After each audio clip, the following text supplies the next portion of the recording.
Hello, welcome to Locked On Sharks, the premier hockey podcast of your favorite team in the Bay Area. And we are back with part two of looking back at Mike Grier's first season worth of trades. So if you missed the first part, we covered kind of up to the trade deadline. Now we're going to kick off with the Timo Meyer and the rest of the trade deadline. So all that and more on today's episode of Locked On Sharks. You're Locked On Sharks, your daily podcast on the San Jose Sharks.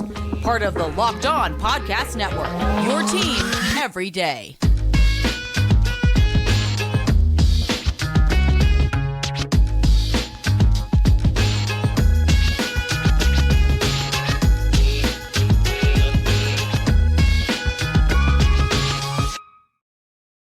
I'm your host, JD Young, contributor at San Jose Hockey Now. I want to thank you for making Locked On Sharks your first listen, or your second in this case.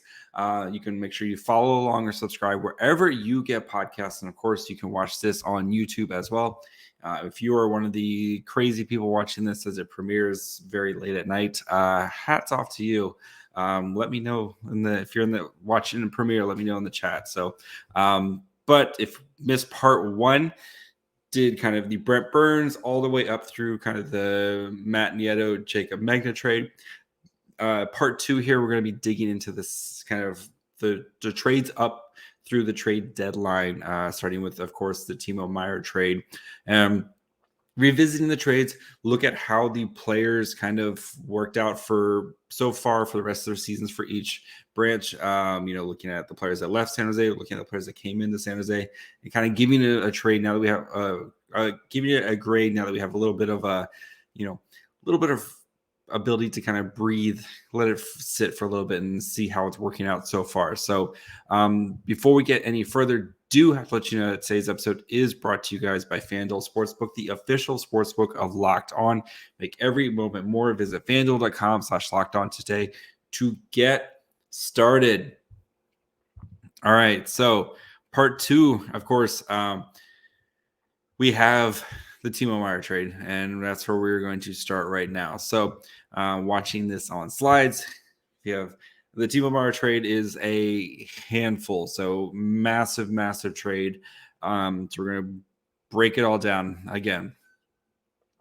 The San Jose Sharks acquired forward Andreas Johnson, forward Fabian Zetterlund, defenseman Nikita. I've been practicing. Nikita Okhotyak. There we go. Nailed it. And then defenseman Shakir Mukhamadullin, 2023 first-round pick, a 2024 second-round pick with a condition that if the Devils make the Eastern Conference Finals in either 23 or 24, that becomes a first-round pick. And this year, Timo Meyer has to play like 65% of the game, something like that. I don't know. Anyway, and then a 2024 seventh-round pick. The Devils acquired, of course, forward Timo Meyer, defenseman Scott Harrington, goalie Zachary Imond, defenseman Santeri Hadaka, forward Timur Ibrahimov, and a 2024 fifth-round pick that used to be Colorado's. If I recall correctly, that is the Andrew Cogliano pick that they got. So let us start with the Devils side of what everybody has been up to for them. So Timo Meyer for the Devils has played 21 games, had 9 goals, 5 assists, 14 points, 1747 time on ice. Interesting to see he was basically at 20 minutes time on ice average for the Sharks, and is down almost over 2 minutes. Again, when you have a much more talented team, the Devils do, you don't need to ask him to do as much. So a little quiet so far in the playoffs, but looks like to be a piece for them going forward, especially with that young group that they have. Timo Meyer fits their timeline right now. So that's he's been playing pretty well for them so far. Not the pace that we saw that he's playing with San Jose, but again, they have more talent around them, so you're not going to kind of see the monstrous numbers, I think, especially when you're not playing as much as he was in San Jose. Scott Harrington was quickly put on waivers, claimed by the Ducks, which I still think is hilarious. He played 17 games for the Ducks, had 3 goals, assists, and 4 points during that time. 3 goals for Scott Harrington. 18-20 time on ice, was only playing 15-18 with the Sharks. So feels like a pretty solid pickup for the Ducks. We'll see if they re-sign him. But Scott Harrington, I think, earned himself a contract this year with the way he played for the Sharks and then for the Ducks this year. So if he gets re-signed by the Ducks or whatever he does, I think he earned himself a contract going forward. So Shakir Mukhamadullin and Terry Hadaka both played 0 games for the Comets. Shakir Mukhamadullin only played 4 games all season in the ECHL with the Wichita Thunder, the Sharks affiliate. So Terry Hadaka only played 8 games with the CUDA before dealing with an injury. So we'll just see if those guys kind of just fit in the Devils pipeline right now. I still like Hadaka. I still think there could be something there. But, yeah, tough losing him to an injury all season. Timur Ibrahimova, I always forget his name. Timur played 15 games with the Comets, had 3 goals, 3 assists, 32 points. 3 goals, 3 assists for 6 points in his games. For the Sharks, he played in the ECHL all season, had 32 points in 53 ECHL games. So that's the Devils side to it. So let's, of course, look at the Sharks side and what they got in return. Andreas Johnson played 11 games for the Sharks, 0 goals, 3 assists, 17 shots, 15:03 average time on ice. Corsi for 51.97, which was a little surprising to see that. Mostly played with like Logan Couture in the kind of that second line. And then goals for 33.33. Blocked a shot and hurt his foot. I'm assuming he probably broke something or hurt himself pretty bad, kind of, and missed the end of the season. I don't know if he'll be back. He definitely won't be back, making $3.4 million. He's at UFA for the Sharks, so I think this was more of just a contract dump, trying to make the salaries match for the Devils going forward. So we shall see. Fabian Zetterland, though, is a piece that's expected to be with the Sharks. So in 22 games, he had 0 goals, 3 assists, 37 shots on goal, averaged 13.54 time on ice, Corsi for 44.39, and goals for 30.43. His fantasy stats, not super impressive, to be honest. So he averaged second line minutes between the Sharks and the Devils. 8th percentile player, 15th percentile offense, 13th percentile defense. Was solid on the power play and kind of a limited role there. But I know he's only 23, but this is not looking super solid. If this is kind of be, Mukhamadullin in the picks right now are kind of the headline of it. But Zetterland was supposed to be a piece that you could maybe kind of add on. And Devils fans raved about Zetterland. I don't see it so far. So, yeah, not that. Well, plenty of time, maybe a new offseason, new system, all that fun stuff, but little worrisome so far. Shakir Mukhamadullin, though, was kind of the centerpiece, like I said, with the picks.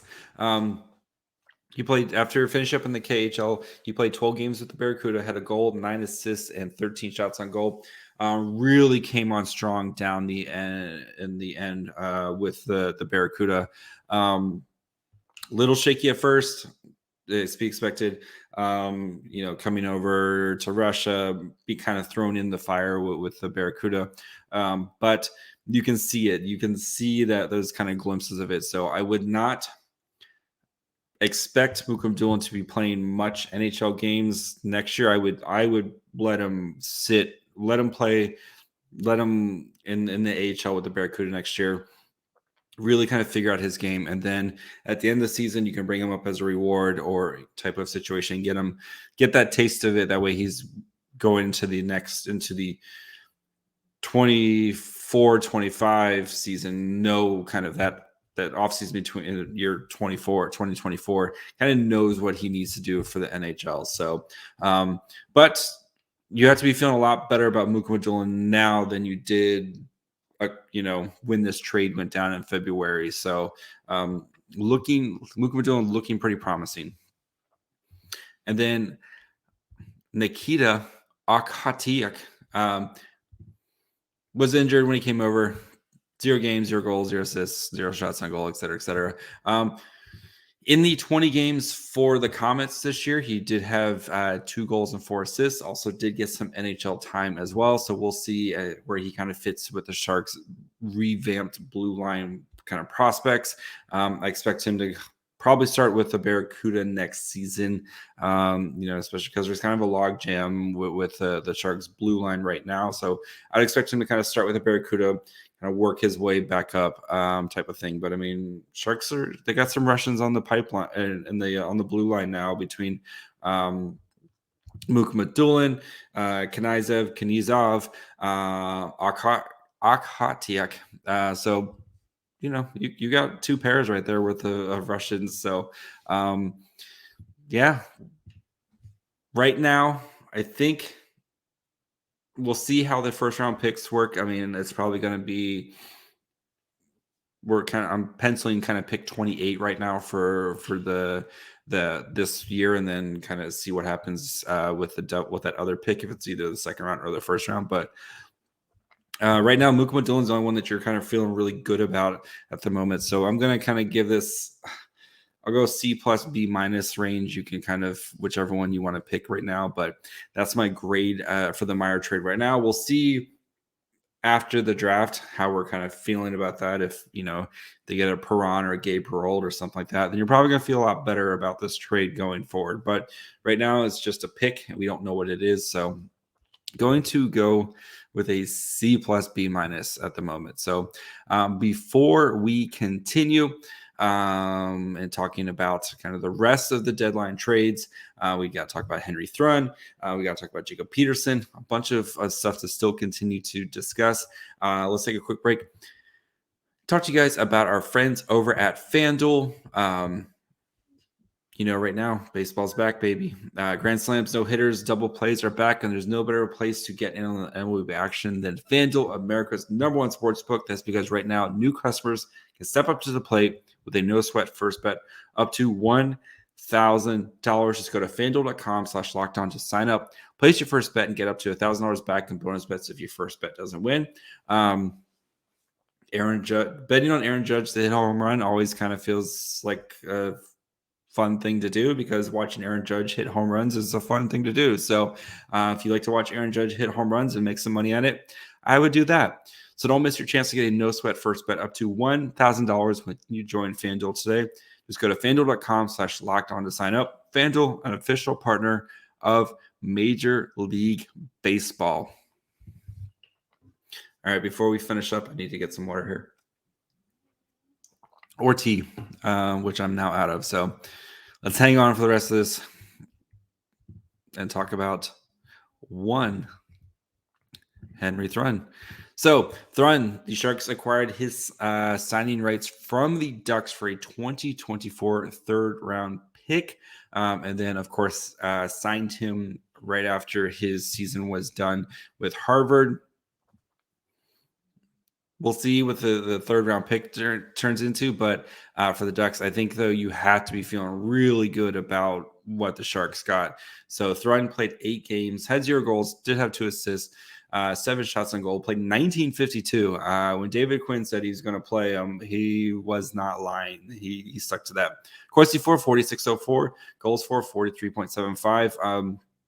Thrun just looked like an NHL defenseman, and going from playing collegiate hockey to jumping in right into an NHL role. He looks good, man. He didn't play enough to see his fancy stats yet with only the 8 games, but you got to feel like the Sharks are going to have won this trade looking back. He's just looks like an NHL defenseman. And who knows what that third round pick turns out to be, but I would take the swing on Henry Thun. I'm giving the Sharks an A. Mike Grier got an A on this trade. You have Thrun, who's going to be one more year on his ELC next year, and then you'll have to figure out a contract, but he's still going to be an RFA. You're going to own his rights for the next few years. If you get an NHL caliber defenseman for a third round pick, a young NHL caliber defenseman for a third round pick, you're going to take that every day and twice on Sundays. So A plus. Yeah, I know it's only 8 games, but playing defense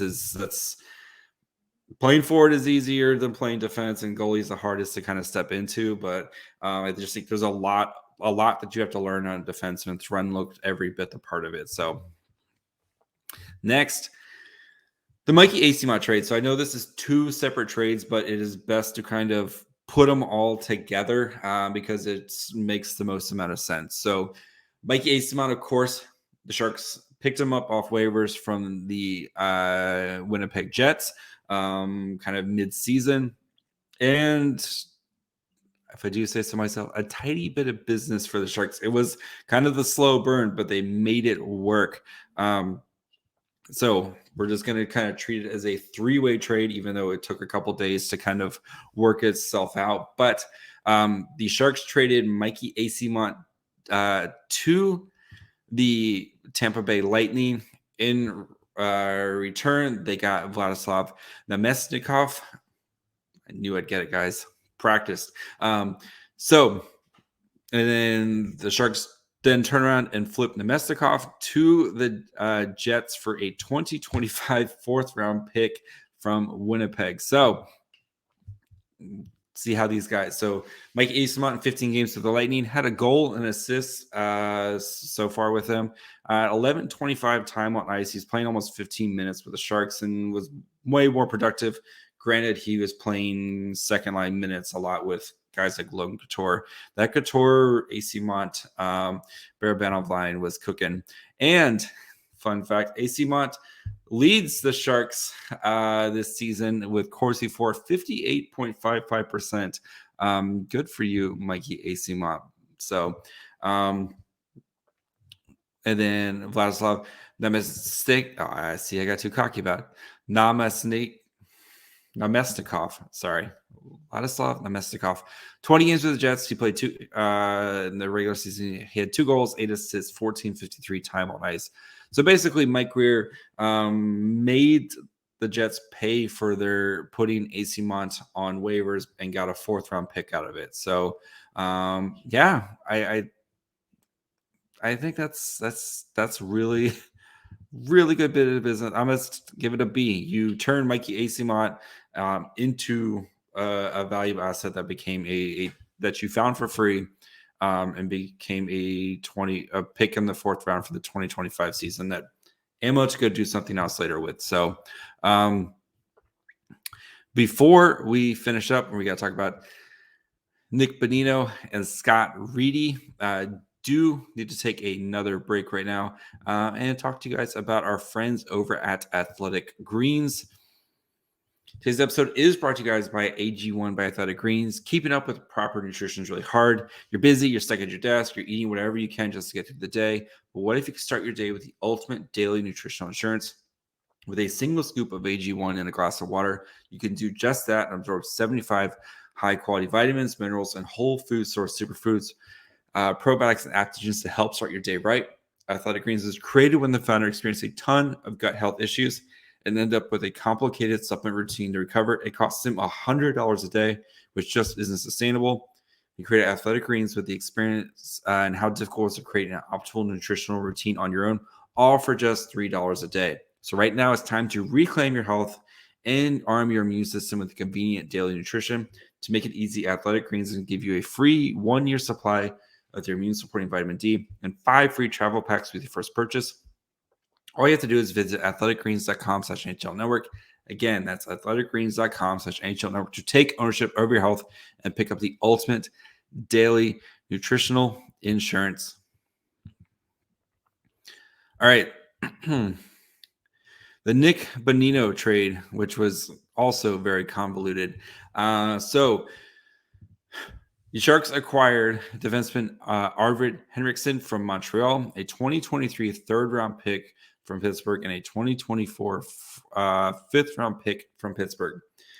The Penguins acquired Nick Bonino, and then the Canadiens acquired defenseman Tony Thun from the Sharks and a 2024 fifth-round pick from San Jose. Canadiens also retained 50% or $1.025 million of Bonino's deal. So got the Bonino deal off the Sharks' books. Canadiens ate half of the deal. Nick Bonino played a whopping 3 games for the Penguins and had 0 points and got hurt. And, of course, the Penguins missed the playoffs. So for the Canadiens, Tony Thun's never leaving Europe. So this was just a moving contracts type of situation. And then for the Sharks, they're most likely going to have moved back for that 5th round pick from their original pick to the 5th. And then, I should say a 7th round pick. I don't know why it says 3rd. A 7th round pick, my bad. Sharks got a 7th round pick, not a 3rd round pick from this year. So, this was mostly just doing Nick Bonino a solid and getting him to a place that he wanted to go. And, Arvik Henderson did play 1 game for the Barracuda. 0 goals, 0 assists, 0 shots on goal. We shall see with him. He's kind of an older guy at this point, but we'll see with him. Who knows? I think it's going to, again, we see the revamped Sharks blue line. I think it's Sharks and Barracuda blue line. I think it's going to be hard to crack that right now. So maybe go play in the ECHL or something. So finally, the Scott Reedy trade. So the Sharks acquired forward Jacob. Give the Nick Bonino one a C. So again, you were mostly doing Nick Bonino a solid. Get him out of there. Let him go try to play for contender. And the Penguins didn't make the playoffs because, they losing to Columbus. Hilarious. Or was it Chicago? Anyway, either way, doesn't matter. They didn't make the playoffs. All right, the Scott Reedy trade. Sharks acquired forward Jacob Peterson, and the Stars got forward Scott Reedy. Reedy played 18 games for the Texas Stars, had 6 goals, 4 assists. So really kind of found his game struggled again, kind of like Jasper Weatherby, where maybe new system, struggled, especially with the Barracuda team that was way more talented. Couldn't really find his footing with the CUDA. Got moved to the Stars and, really kind of found his game there. But Jacob Peterson looks like he might be a little something for the Sharks. So 11 games this year, had 2 goals, 6 assists, 64 shots on goal, played 1754 time on ice, was kind of paired with Hurdle down the stretch run. Corsi for 47-18, goals for 33.33%. He's, I think, just again, another one of these pieces that might be something, and he might be what we were hoping Fabian Zetterlund was going to be for the Sharks in that trade. But I really liked his game. It didn't play enough on the evolving hockey to kind of show his stat and kind of qualify for his stats there. But had a really nice season, a rookie season for the Stars, but kind of fell out of the favor for them. Now looks like he might have found a home for the Sharks going forward, and might be, I don't want to say Barabanov, might be Barabanov light, though. Just a guy who, you kind of grabbed off the scrap heap and made it into something. So he is he is a RFA this off season. So they will have to kind of give him a new contract, but as he finishes up his ELC, but he's probably not going to cost too much. His arbitration was his arbitration. So, he's probably going to be pretty close to vet min type of situation, but you're going to, just another player that might look like he might turn into something for the Sharks going forward. And me, more Swedes, the better. So, I give that one an A. I know losing Scott Reedy, it sucks, but, Jacob Peterson just might be a better fit for the Sharks right now. So, and going forward, but so again, To recap all the trades, so the Timo Meyer one, C plus B minus. The Thrun one, you got to give an A. Eyssimont B. Nick Bonino C. Scott Reedy A. So I think overall, Mike Grier did pretty solid down the stretch run here for the Sharks. At the trade deadline, still would have loved to see kind of a little bit more from the Timo Meyer trade, but we'll see what happens with those picks. But getting a higher quality prospect, but Mukhamadullin looks like he, again, I think we're giving some time. We might be talking about Mukhamadullin, might be looking like something for the Barracuda next year and for the Sharks and beyond. So we'll give him a little bit of time there. But as of right now, you're still feel like you let Timo Meyer, who's really, really good, get away for not enough. So that's going to be it. Everydayers will be back tomorrow. So Patrick Bexel joins. We discuss one Otto Stenberg, Swedish forward. So right in that kind of Devils, Sharks, end of the first, beginning of the second round pick. So really fun time talking with him. We talked some Leo Carlson as well because, again, more Swedes, the better. So make sure you guys are following the show on Twitter, Facebook, Instagram, at Locked On Sharks. You can follow me on Twitter at MyFryhole. Again, follow or subscribe wherever you get podcasts, and you can watch this bad boy on YouTube as well. Until tomorrow, bye, friends.